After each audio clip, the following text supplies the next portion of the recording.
Righteousness is not in turning your faces towards the east or the west. Rather, the righteous are those who believe in Allah, the Last Day, the angels, the books, and the prophets, who give charity out of their cherished wealth to relatives, orphans, the poor, needy travelers, beggars, and for freeing captives, who establish prayer, pay alms tax, and keep the pledges they make, and who are patient in times of suffering, adversity, and in the heat of battle.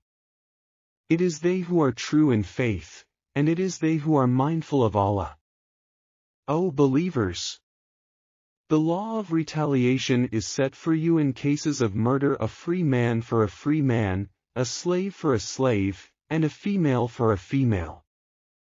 But if the offender is pardoned by the victim's guardian, then blood money should be decided fairly and payment should be made courteously. This is a concession and a mercy from your Lord. But whoever transgresses after that will suffer a painful punishment. There is security of life for you in the law of retaliation, O people of reason, so that you may become mindful of Allah. It is prescribed that when death approaches any of you, if they leave something of value, a will should be made in favor of parents and immediate family with fairness. This is an obligation on those who are mindful of Allah.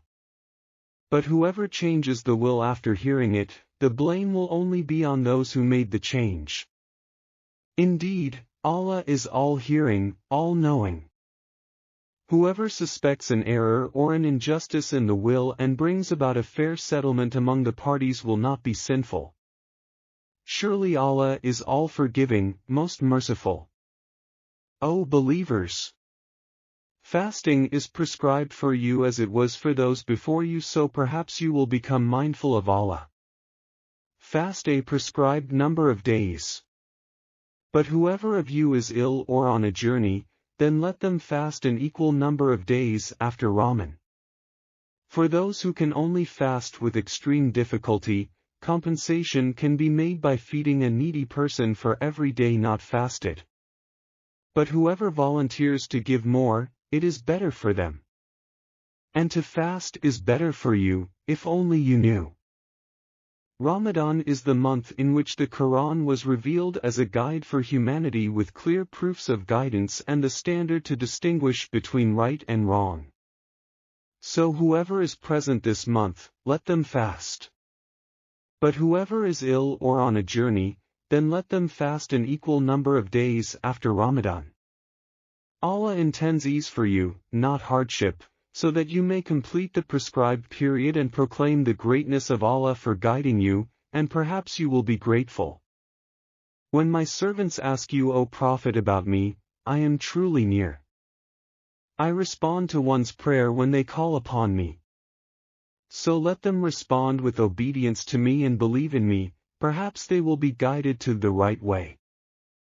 It has been made permissible for you to be intimate with your wives during the nights preceding the fast. Your spouses are a garment for you as you are for them. Allah knows that you were deceiving yourselves. So He has accepted your repentance and pardoned you. So now you may be intimate with them and seek what Allah has prescribed for you. You may eat and drink until you see the light of dawn breaking the darkness of night, then complete the fast until nightfall. Do not be intimate with your spouses while you are meditating in the mosques. These are the limits set by Allah, so do not exceed them. This is how Allah makes His revelations clear to people, so they may become mindful of Him. Do not consume one another's wealth unjustly, nor deliberately bribe authorities in order to devour a portion of others' property, knowing that it is a sin. They ask you, O Prophet, about the phases of the moon. Say, they are a means for people to determine time and pilgrimage. Righteousness is not in entering your houses from the back doors. Rather, righteousness is to be mindful of Allah. So enter your homes through their proper doors, and be mindful of Allah so you may be successful. Fight in the cause of Allah only against those who wage war against you, but do not exceed the limits. Allah does not like transgressors. Kill them wherever you come upon them and drive them out of the places from which they have driven you out. For persecution is far worse than killing. And do not fight them at the sacred mosque unless they attack you there. If they do so, then fight them, that is the reward of the disbelievers. But if they cease, then surely Allah is all-forgiving, most merciful. Fight against them if they persecute you until there is no more persecution, and your devotion will be to Allah alone. If they stop persecuting you, let there be no hostility except against the aggressors. There will be retaliation in a sacred month for an offense in a sacred month, one and all violations will bring about retaliation. So, if anyone attacks you, retaliate in the same manner. But be mindful of Allah, and know that Allah is with those mindful of Him. Spend in the cause of Allah and do not let your own hands throw you into destruction by withholding. And do good, for Allah certainly loves the good doers. Complete the pilgrimage and minor pilgrimage for Allah. But if prevented from proceeding, then offer whatever sacrificial animals you can afford. And do not shave your heads until the sacrificial animal reaches its destination. But if any of you is ill or has a scalp ailment requiring shaving, then compensate either by fasting, charity, or a sacrificial offering. In times of peace, you may combine the pilgrimage and minor pilgrimage, then make the sacrificial offering you can afford. Whoever cannot afford that offering, let them fast 3 days during pilgrimage and 7 after returning home, completing 10. These offerings are for those who do not live near the sacred house. And be mindful of Allah, and know that Allah is severe in punishment. Commitment to pilgrimage is made in appointed months. Whoever commits to performing pilgrimage, let them stay away from intimate relations, foul language, and arguments during pilgrimage. Whatever good you do, Allah fully knows of it. Take necessary provisions for the journey, surely the best provision is righteousness. And be mindful of me, O people of reason. There is no blame on you for seeking the bounty of your Lord during this journey. When you return from Arafat, praise Allah near the sacred place and praise Him for having guided you, for surely before this guidance you were astray. Then go forth with the rest of the pilgrims. And seek Allah's forgiveness. Surely Allah is all-forgiving, most merciful. When you have fulfilled your sacred rites, praise Allah as you used to praise your forefathers before Islam, or even more passionately. There are some who say, Our Lord, grant us your bounties in this world, but they will have no share in the hereafter. Yet there are others who say, Our Lord, grant us the good of this world and the hereafter, and protect us from the torment of the fire. It is they who will receive a heavenly reward for the good they have done.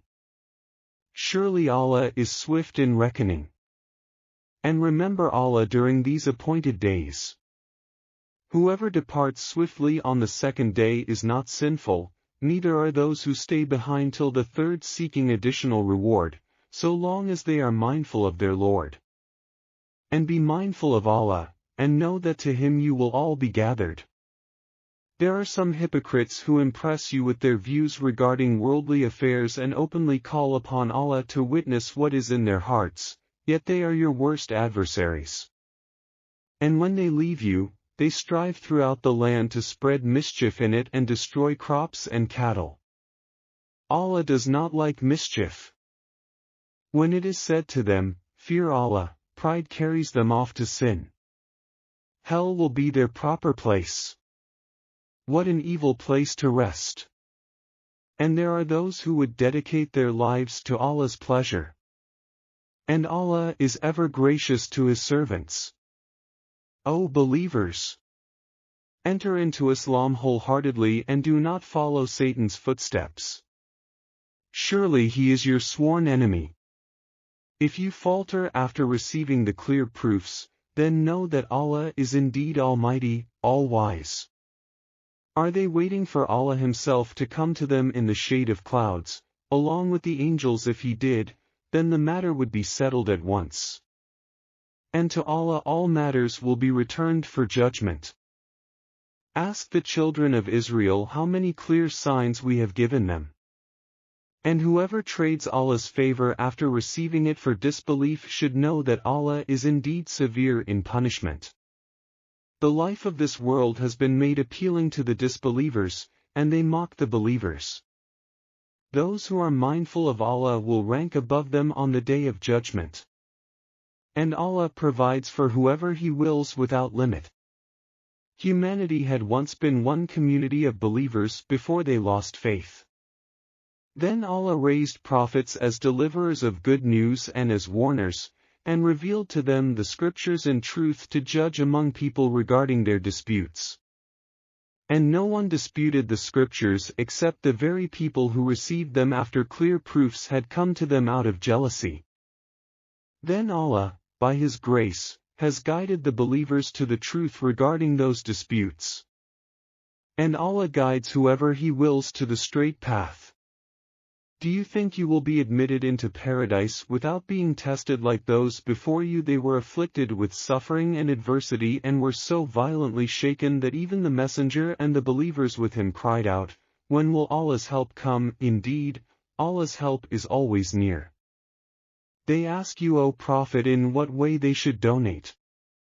Say, whatever donations you give are for parents, relatives, orphans, the poor, and needy travelers. Whatever good you do is certainly well known to Allah. Fighting has been made obligatory upon you believers, though you dislike it. Perhaps you dislike something which is good for you and like something which is bad for you. Allah knows and you do not know. They ask you, O Prophet, about fighting in the sacred months. Say, fighting during these months is a great sin. But hindering others from the path of Allah, rejecting Him, and expelling the worshippers from the sacred mosque is a greater sin in the sight of Allah. For persecution is far worse than killing. And they will not stop fighting you until they turn you away from your faith if they can. And whoever among you renounces their own faith and dies a disbeliever, their deeds will become void in this life and in the hereafter. It is they who will be the residents of the fire. They will be there forever. Surely those who have believed, emigrated, and struggled in the way of Allah, they can hope for Allah's mercy. And Allah is all-forgiving, most merciful. They ask you, O Prophet, about intoxicants and gambling. Say, there is great evil in both, as well as some benefit for people, but the evil outweighs the benefit. They also ask you, O Prophet, what they should donate. Say, whatever you can spare. This is how Allah makes His revelations clear to you believers, so perhaps you may reflect.